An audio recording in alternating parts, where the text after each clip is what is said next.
More than $4.5 trillion has been wiped off the value of US stocks the day after President Donald Trump unveiled sweeping tariffs. Investors around the world have been rattled by the new trade policy, which has triggered recession warnings for the world's largest economy. We've never seen anything like it. The markets are going to boom, the stock is going to boom, the country is going to boom, and the rest of the world wants to see, is there any way they can make a deal? President Trump wasn't showing any concern over his new strategy as he left the White House for Florida.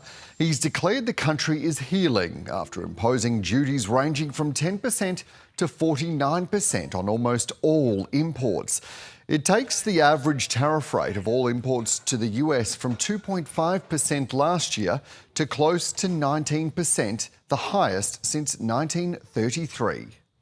The tariff announcement ended up being more extreme than most investors had anticipated.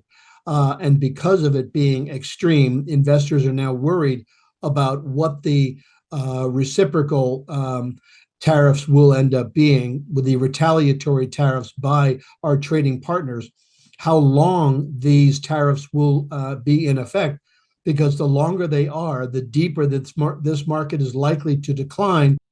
A baseline 10% tariff will apply on all imports coming into the US, including from Australia, along with other countries such as the United Kingdom, Singapore and Brazil. A new 34% duty has been slapped on China, and taking into account existing tariffs, that rises to 54% on imported Chinese goods. Japan and South Korea have also been hit with penalties of 25%. The Trump administration insists it's targeting unfair measures.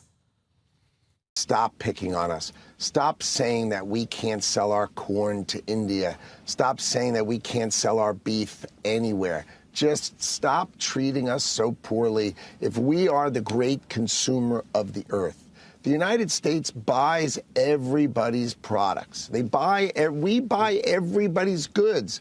You just have to treat us fairly. The new tariffs will be paid by American importers, and that charge will almost certainly be passed on to consumers. Here's a hypothetical example. Before the tariffs, a US business paid $20 for a product it had purchased from an Australian-based company. Let's say a particular brand of sunglasses. That business marks them up and sells them for $100 on the American market. Now let's take into account the new duties. That's the extra tax that a business or importer will have to pay to the US government to bring the same glasses into the US to sell. Because Australia is subject to a minimum 10% baseline tariff, the American company would have to pay $2 more for that brand of sunglasses. The business is unlikely to absorb that extra cost as it'll affect its bottom line. So it would add that to the retail cost, and a buyer would pay at least $102 retail for the Aussie-made sunglasses. Right here I have solder paste. This is made by a company called Mechanic from China. In Philadelphia, this computer and phone repairer ships in many products and components for his business from overseas. He understands Donald Trump's desire to boost homegrown production instead of importing goods. But ultimately, he says his customers will be paying more. We can create more jobs in America, but how many jobs you can create compared to how many people are going to pay more to get what they need, to get their computer or cell phone fixed, to get a new computer, to get a new cell phone. They got to pay extra. I don't think that's a good idea in my opinion, but I don't know what's going to happen in the future. I hope for the best, but for now, it doesn't look good and it's hurting the customer. From wine to clothing and shoes, the Nonpartisan Tax Foundation estimates the newly announced tariffs will raise $2.8 trillion in revenue in the US over the next decade, but shrink its GDP by 0.5% in that time. It estimates the average American household will be $3,300 worse off each year. And while stocks are down on Wall Street, it's the rising costs on the minds of most people in the United States.